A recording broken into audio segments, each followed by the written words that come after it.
Assalamualaikum warahmatullahi wabarakatuh. Waalaikumsalam warahmatullahi wabarakatuh. Innal hamdalillah nahmaduhu wa nasta'inuhu wa nastaghfiruh wa na'udzu billahi min syururi anfusina wa min sayyiati a'malina may yahdihillahu fala mudhillalah wa man yudlil fala hadiyalah.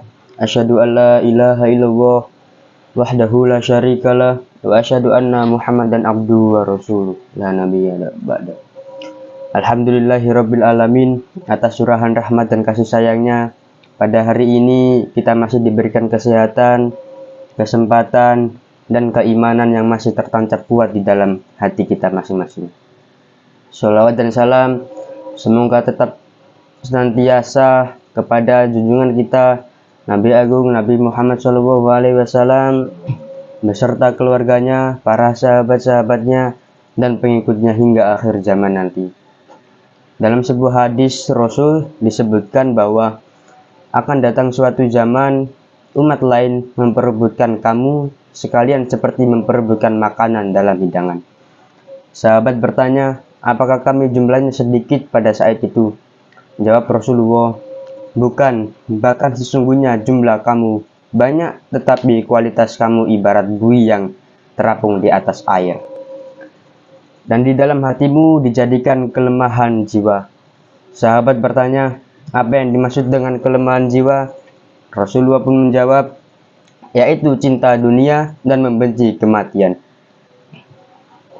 Sungguh tepat isyarat yang digambarkan oleh Rasulullah dalam sabdanya bahwa pada akhir zaman nanti umat Islam akan mengalami disintegrasi, penurunan kualitas iman, ibadah-ibadah yang dilaksanakan hanya melepaskan beban kewajiban dan kegiatan rutinitas ritual tidak disadari sebagai sebuah kebutuhan sehingga yang tercermin dalam kehidupan sehari-hari.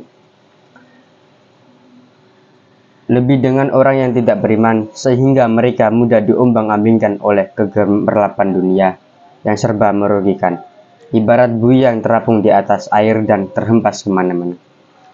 Dalam 7 menit ke depan, saya akan menyampaikan kajian Islam dengan judul Dunia Tempat Persinggahan Sementara. Kajian ini bersumber dari buku kumpulan khutbah inspiratif.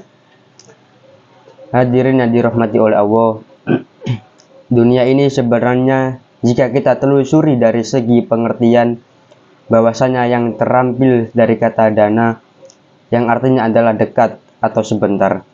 Dari makna ini bisa dipahami bahwa dunia ini adalah suatu tempat yang dekat lagi sebentar.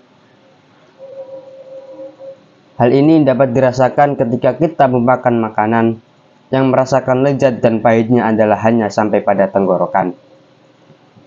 Saat sampai di perut, tidak bisa dibedakan rasanya mana makanan yang lezat dan makanan yang tidak lezat.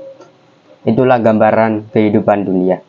Seperti dalam salah satu ayat dalam Al-Quran, pada Quran surat Al-Kahfi ayat 45 yang berbunyi, dan buatkanlah perumpamaan untuk mereka, manusia, perumpamaan kehidupan dunia ini ibarat air hujan yang kami turunkan dari langit sehingga menyuburkan tumbuhan-tumbuhan di bumi. Kemudian tumbuhan-tumbuhan itu menjadi kering yang diterbangkan oleh angin, dan Allah Maha Kuasa atas segala sesuatu.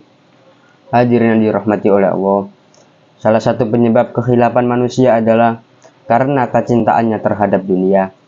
Orang yang sangat mencintai dunia, segala pikiran dan pandangannya selalu diukur oleh perhitungan dunia. Bahkan kadang-kadang ada di antara umat Islam melaksanakan urusan akhirat bukan sebenarnya tujuan akhirat, akan tetapi hanya sebagai pengelabuan kepada orang lain untuk mencapai cita-cita dunia. Bangsa kita yang notabene umat yang terbanyak adalah umat Islam, yang tentu saja agama kita sangat mengharapkan perilaku umatnya berjalan sesuai dengan aturan agamanya. Tetapi sebuah pertanyaan adalah mengapa persoalan bangsa kita belum terselesaikan, atau paling tidak ada titik terang menuju suatu perubahan perilaku. Bahkan tampaknya masih memprihatinkan perilaku sebagai masyarakat kita, baik masyarakat maupun masyarakat pemegang kekuasaan yang sangat diharapkan bisa menegakkan aturan seperti justru mereka itulah yang melanggarnya. Hadirin yang dirahmati oleh Allah, agama Islam bukan berarti melarang kita untuk mencarinya. Agama kita tetap memberikan peluang seluas-luasnya bagi umat manusia untuk mendapatkan sebanyak-banyaknya. Tidak melarang untuk kaya, akan tetapi cara mendapatkannya dan memanfaatkannya sesuai dengan ajaran agama Islam, dan tidak menjadi segala-galanya. Demikianlah pula, jangan meninggalkan dunia karena hanya terfokus pada ibadah kepada Allah. Agama kita mensinyalir bahwa dunia adalah sarana untuk mendapatkan kehidupan akhirat yang lebih baik, bukan sebuah tujuan. Dunia adalah ladang amal, sedangkan akhirat adalah hisab atau penghitungan amal. Hadirin yang dirahmati oleh Allah, dunia ini dengan segala fasilitasnya kita yang seharusnya mengendalikan, bukan dia yang mengatur kita. Harta yang kita miliki janganlah ia yang mengatur dan memperbudak kita.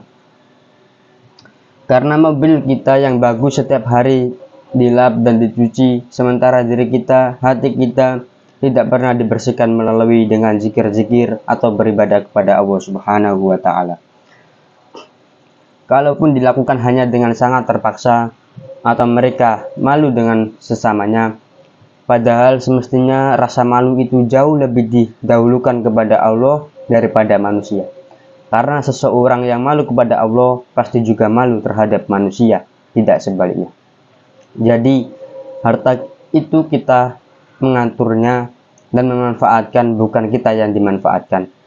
Jika umat Islam sudah menomorsatukan dunia atas segala-galanya, enggan menyuarakan kebenaran dan melarang kemungkaran, maka Allah Subhanahu wa Ta'ala akan mencabut kebesaran Islam dari permukaan bumi ini dan mencabut keberkahan wahyu. Ketika umat Islam sangat mencintai dunia, dengan sendirinya pasti muncul sifat kedua, yaitu takut akan mati. Pertanyaannya yang muncul adalah, mengapa mereka takut mati?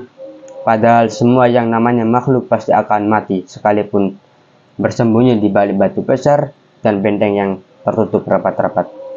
Hadirin yang dirahmati oleh Allah, ibarat dari ayat tersebut adalah bagaimana kita senantiasa berlomba untuk melakukan amal-amal soleh selagi Allah Subhanahu wa Ta'ala masih memberikan kesempatan kepada kita. Kita hanya singgah sebentar di bawah pohon yang namanya dunia. Tujuan akhir adalah akhir yang kekal, yang menurut pertanggungjawaban apakah amal kebaikan yang kita lakukan atau justru sebaliknya. Hanya orang yang senantiasa menatadaburi Al-Quran yang memahami dengan sesungguhnya makna kehidupan ini. Akhirul kalam, wassalamualaikum warahmatullahi wabarakatuh. Waalaikumsalam warahmatullahi wabarakatuh.